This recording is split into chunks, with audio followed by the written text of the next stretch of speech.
I scaled my agency from $4,000 to $24,000 per month within 90 days without even having to book more calls than usual. What I did is that I followed this 3-step system, and if you pay close attention to it, I bet that you will start implementing on it right away.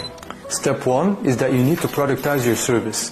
Instead of having to do custom work for each client who start working with you, you want to create a roadmap with different activation points from the moment your client gets onboarded to the moment you deliver on your service.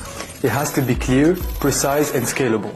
Step 2 is that now that you have a clear roadmap, for each activation point, you want to identify the steps that are always repetitive and create SOPs, which are system operation procedures, as well as templates that will help make the delivery easier and faster.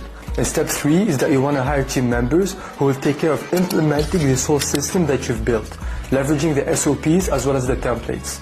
Now you may ask, why should I do all of this and how would it double my revenue? Well, think about it for a second. If you're doing less than $50,000 per month, your biggest lever in your business is you. And with this process, you save up to 50 to 70% of your time. You escape the glorified job loophole and become a real business owner who operates a business with leverage. And the best part is that you can implement on all of this in less than a week. My name is Youssef, and if you found this helpful, follow me for more valuable content on how to scale your agency.